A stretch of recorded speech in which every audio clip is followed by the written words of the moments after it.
David Clark, the devoted father with a decorated home. Emily Clark, the caring mother holding her family together. Megan, the bright 16-year-old full of quiet intuition, and Ryan, the joyful 10-year-old dreaming of Christmas morning. Together they looked like the perfect family. But just 2 days before Christmas, behind the glow of holiday lights, their lives unraveled in a way no one could have imagined, leaving a small town to discover that the greatest danger sometimes comes from within the home itself. The Clark family had always seemed like the type you might find in a holiday card. Their house sat on a quiet suburban street, where children rode bikes in summer and neighbors exchanged cookies in winter. In December, the Clark home stood out as one of the most festive on the block. Strings of lights wound across the roofline, glowing reindeer stood in the yard, and a giant inflatable Santa waved to every passing car. Inside, the smell of cinnamon and pine filled the air. 2 days before Christmas, everything looked perfect, almost too perfect, as if the decorations were hiding something deeper. David Clark, the father, was known as hard-working and dependable. He worked long hours as a contractor, but in recent months his smile had faded, replaced with a sharp edge of stress that even his children noticed.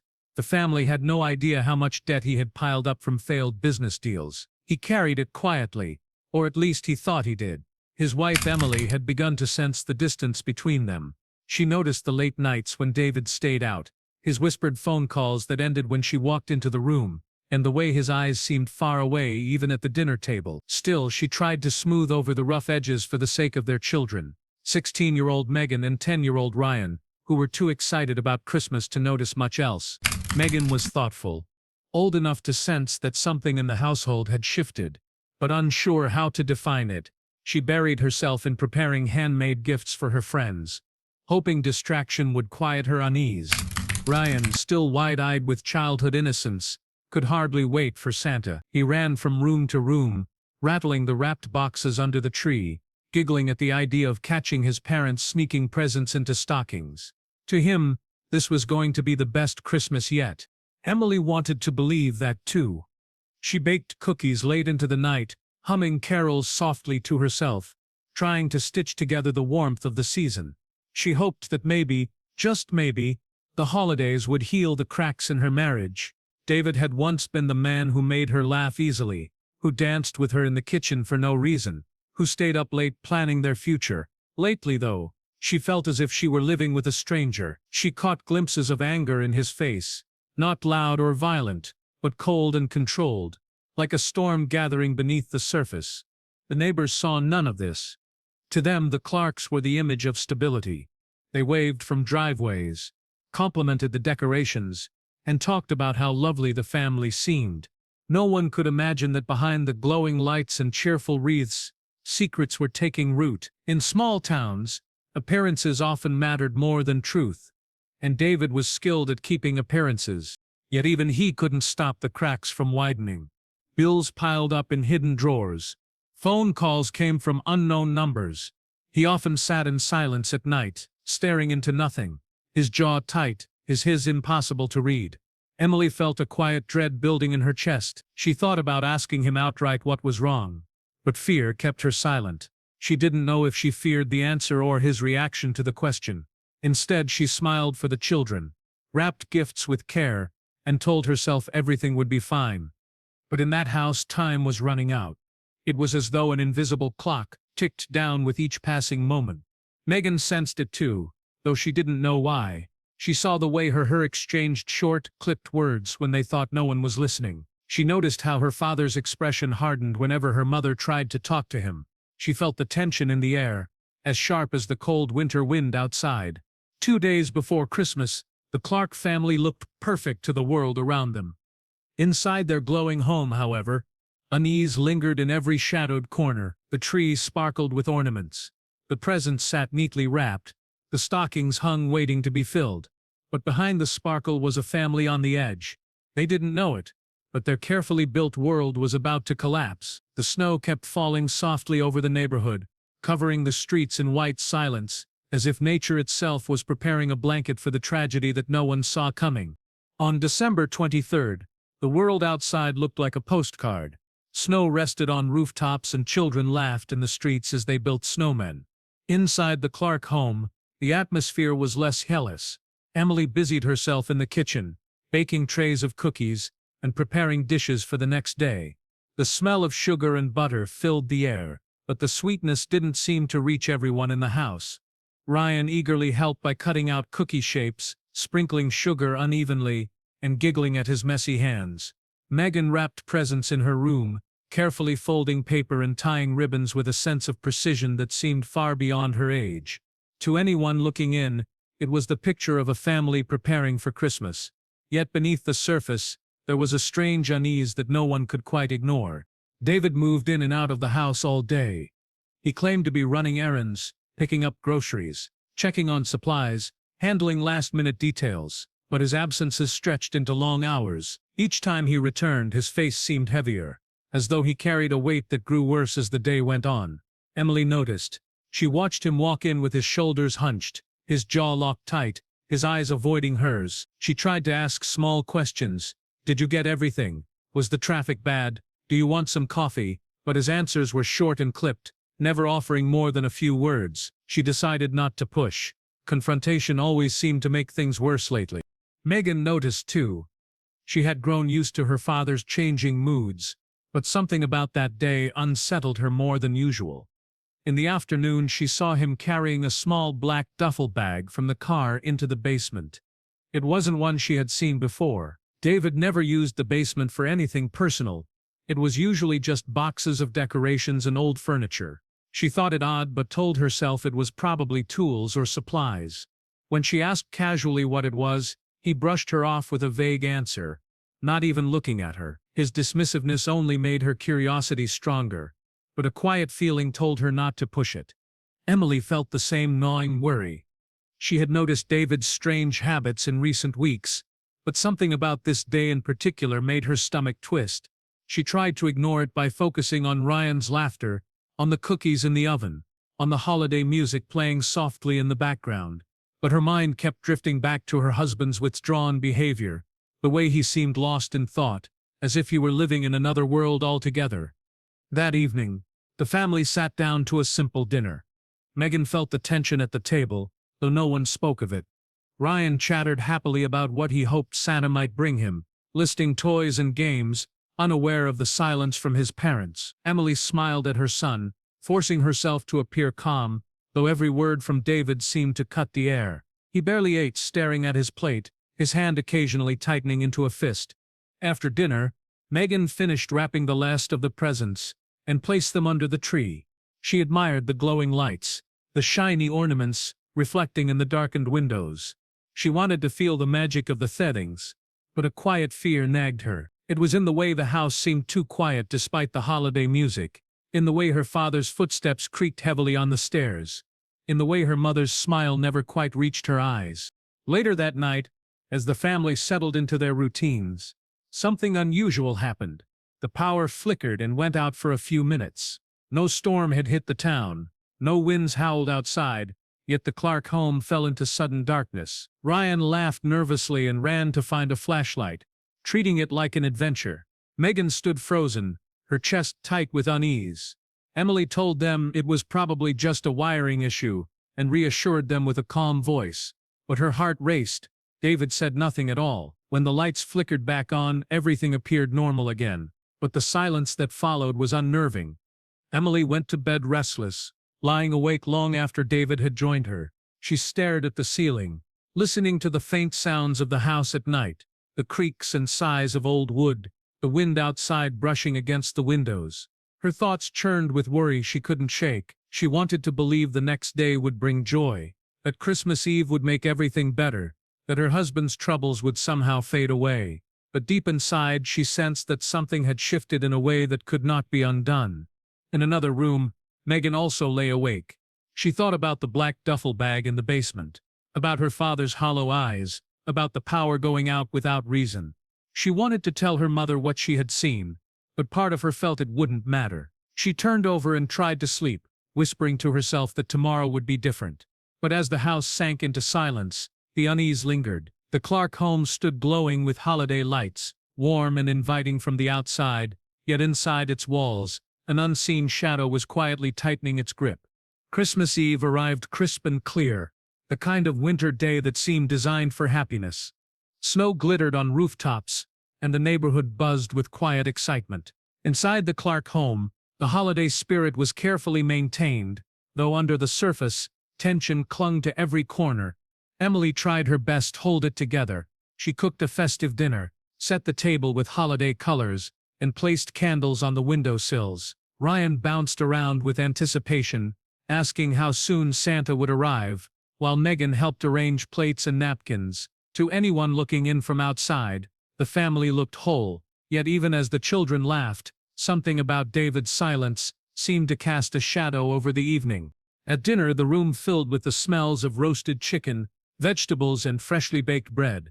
Emily glanced across the table, watching her husband push food around his plate more than he ate it. Megan noticed too, her father's gaze lingering too long on her mother, not with love or warmth, but with a strange coldness she couldn't understand.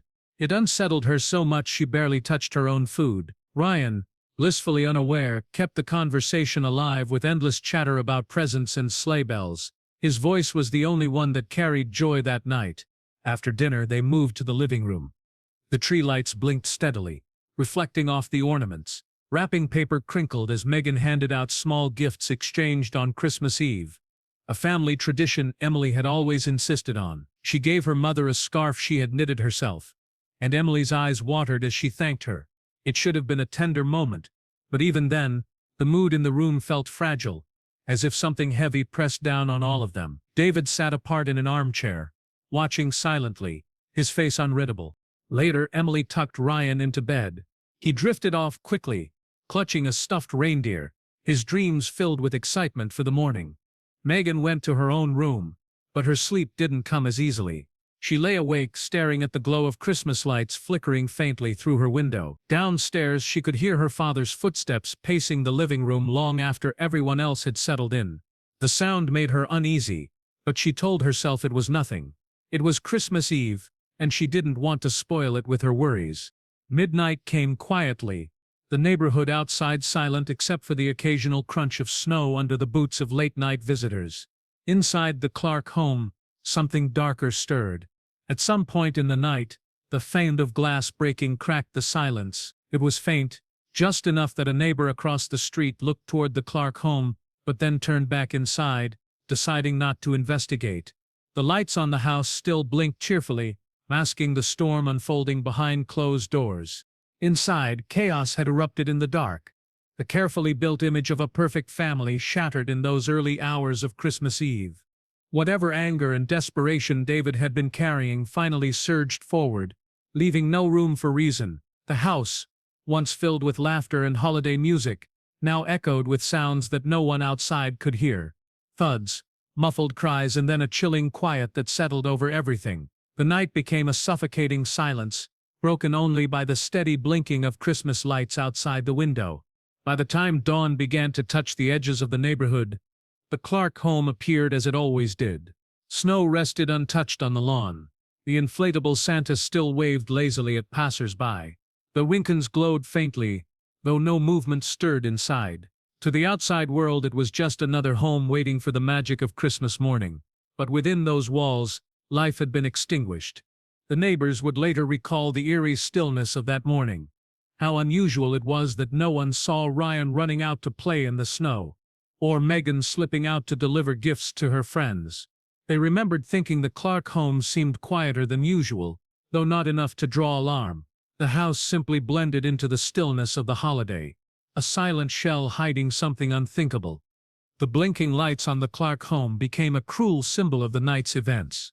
They sparkled on the outside as if nothing were wrong, while inside the warmth and joy of the family had been stripped away completely.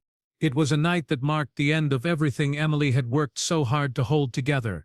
The illusion of safety, of love, of stability had been shattered. The perfect winter scene that the neighbors admired was now a hollow stage, its story forever changed. Christmas Eve had ended, but the silence it left behind would not be broken until the next morning, when the truth inside the Clark home would finally come to light. On Christmas morning, the neighborhood came alive with the soft joy of the holiday. Children rushed outside in coats and mittens, clutching new toys and sleds.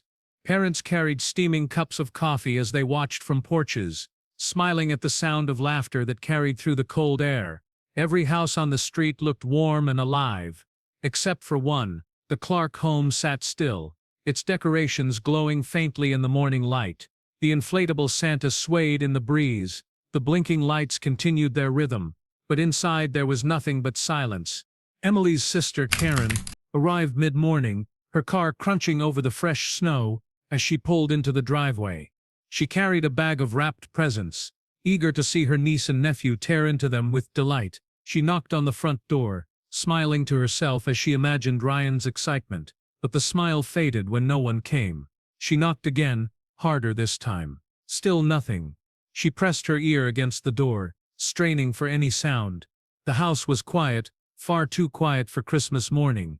Her first thought was that they were still asleep, though that seemed strange. Emily was always an early riser, especially on holidays. Karen tried the doorknob, and to her surprise it turned easily. The front door had been left unlocked. She stepped inside, calling out cheerfully at first, but her voice trembled when no one answered. The smell of pine and cinnamon still lingered faintly, but there was something else too, something metallic that made her uneasy. As she moved further inside, the sight that met her eyes froze her where she stood. Emily was lying in the living room, motionless on the carpet, her body cold and pale beneath the glow of the lectus tree. The scarf Megan had given her the night before was stained dark. Karen's hands shook as she covered her mouth, unable to breathe. She stumbled backward, clutching the wall, her mind refusing to believe what she was seeing. Heart racing, she forced herself to climb the stairs, calling out desperately for the children. She opened Megan's bedroom door and immediately wished she hadn't. Megan lay still in her bed, her covers pulled up as if she had been sleeping. But the scene was stained with horror. Karen's legs gave out, and she collapsed to her knees, unable to take another step. Through blurred vision, she saw Ryan's door slightly open. She didn't need to push it further to know what she would find. The weight of it all crashed over her at once. Screaming, she fled the house, stumbling into the snow. Her voice carried across the street, startling neighbors who ran outside in confusion. Shaking, nearly incoherent, she begged for someone to call the police. Within minutes, sirens cut through the still air, their sharp cries a brutal contrast to the holiday morning. Police cars pulled into the driveway, lights flashing, shattering the illusion of peace on the quiet street. Officers entered cautiously, weapons drawn, not sure what they might find. The living room told them almost everything. Emily's body, the tree blinking above her, the presents neatly stacked to one side. All of it formed a grotesque contrast. Upstairs confirmed their worst fears. Megan and Ryan had been taken just as brutally as their mother. The house was a crime scene unlike any they had expected to encounter that morning. At first glance, investigators wondered if it had been a burglary gone wrong. Yet the evidence told a different story. Nothing valuable was missing. Gifts remained untouched under the tree. Emily's jewelry lay in plain sight, undisturbed. The house showed no signs of forced entry. Whoever had done this had walked in freely. That detail shifted the focus immediately. This was not the work of a stranger, but someone from within. As they pieced together the timeline, the absence of David Clark loomed larger and larger. His car was gone from the driveway, and his phone went straight to voicemail. The neighbors reported seeing him the day before, but no one had noticed him since late that evening. Then one neighbor recalled hearing the faint sound of glass breaking during the night, but assumed it was nothing. Another remembered seeing a light on in the Clark living room long after midnight, but hadn't thought twice about it. Each fragment of testimony painted a chilling picture. Down in the basement, officers discovered something that deepened the suspicion. A faint outline on the concrete floor suggested that something heavy had been resting there recently. Something like the black duffel bag Megan had noticed birthday father carrying. Its absence raised even more questions. Whatever it contained, David had taken it with him. The image of the family man, the cheerful neighbor, the man who decorated his house with such pride, was quickly unraveling. By midday, the Clarks' tragedy was no longer a mystery of who had been lost, but a question of where David had gone and why. The Christmas morning joy that had filled the neighborhood was drowned in whispers, as neighbors gathered in small groups on sidewalks, staring at the house they had once admired. None of them could make sense of it. The investigation was only just beginning, but already the evidence pointed in one direction. David Clark had not been taken by surprise. He had been the storm waiting in the shadows. And now, with his family gone and his duffel bag missing, he had vanished into the winter air. The search for David Clark began immediately after the discovery in the house. Police spread out across the snowy streets, canvassing the area, speaking to neighbors, checking gas stations and bus terminals. The story reached the news within hours, the shocking headline echoing across televisions and radios. A family murdered 2 days before Christmas, the father missing and presumed responsible. For the quiet community, it was impossible to comprehend. Just days earlier, David had been admired for his elaborate decorations, the man who waved cheerfully while stringing lights on his roof. Now he was being hunted as a killer who had destroyed his own family. Detectives pieced together what they could. Financial records revealed a mountain of unpaid debts, overdue loans and failed projects that David had hidden from his wife. The pressure had been building for months, maybe years, until it became unbearable. But money alone wasn't the whole story. In Emily's desk drawer, investigators found documents that explained another layer of the truth. She had been quietly preparing to leave him. Divorce papers were partially filled out, and she had been in contact with a lawyer in town. The discovery painted a chilling picture of motive. David wasn't only drowning in debt, he was about to lose the only stability he had left. Still, detectives wanted proof of his movements after the murders. Surveillance cameras provided the missing pieces. At a gas station on the edge of town, footage showed David's car pulling in at 2 in the morning. On Renkus Eve, he appeared calm as he filled the tank, wearing a heavy coat and gloves. The black duffel bag could be seen in the passenger seat. Hours later, another camera at a bus terminal recorded him stepping inside, though he didn't board a bus. Instead, he lingered in the waiting area for a long time before walking back out into the night. The footage was haunting because of how ordinary he appeared, as if nothing had happened, as if he wasn't carrying the weight of 3 lives behind him. Investigators followed the trail further. The duffel bag was later discovered near an abandoned building close to the terminal. Inside were cash bundles, a hunting knife, and several documents linking David to the family home. To detectives, the bag was less a getaway kit and more a symbol of planning. He had prepared himself for this, yet he had not fled with determination. His movements seemed hesitant, as though he were waiting for something. The breakthrough came when a motel clerk 2 towns away recognized David from a news report. He had checked in under his own name, not even trying to disguise himself. Police surrounded the motel and found him in a room on the 2nd floor. He was alone, sitting in the dark, staring at nothing. There was no sign of resistance when they entered. He did not run, did not shout, did not deny who he was. He simply stood up and let them cuff his hands behind his back. To those who witnessed the arrest, it was unsettling how calm he appeared, as though the storm had passed and he had nothing left inside him. During questioning, David revealed little. He spoke in clipped sentences, never showing emotion. When asked why, he said only that everything had been slipping away, that Emily was leaving, that he had no choice. He never expressed regret or sorrow for his children. Investigators were disturbed by his lack of humanity, the way he referred to the murders as though they were inevitable, a final decision rather than a crime of passion. The community reeled as the details came to light. Neighbors who once admired the Clark family's perfect image were left grappling with the truth that beneath the decorations, a nightmare had been unfolding. The house that had once glowed with festive lights was now a crime scene, draped in police tape, a place people avoided looking at when they walked by. The decorations remained for weeks, becoming a grotesque reminder of the tragedy. As the case moved toward trial, prosecutors prepared to show not just the act itself, but the months of planning and motive that led up to it. The debts, the secrecy, the looming divorce, all of it pointed to a man who could not accept losing control. But one detail lingered in the minds of investigators more than anything else. The surveillance footage showed David returning to his home multiple times after the murders, sitting in the living room among the bodies. Hours passed before he finally left for good. To many, this was the most chilling part of the case. He had not run immediately, as most fugitives would. He had stayed, watching the Christmas lights blink against the window, sitting with the destruction he had caused as though it was part of his plan all along. The tragedy of the Clark family left scars that stretched far beyond one household. Emily's sister would never forget walking into that silent house. Megan's friends, who had expected to exchange gifts with her that day, struggled to understand why she never came. Ryan's school left his desk empty for weeks, a reminder of the boy who had been full of joy just days before. For the town, Christmas was never quite the same again. The decorations, the songs, the laughter, they all carried an undertone of grief, a reminder that even in the brightest moments, darkness can hide in plain sight. David Clark's arrest closed one chapter, but it opened another filled with questions that could never be answered fully. Why did he sit in that living room for so long after it was done? Did he feel satisfaction, or was he simply hollow? Was it truly about money and control, or was there something deeper, something no one would ever understand?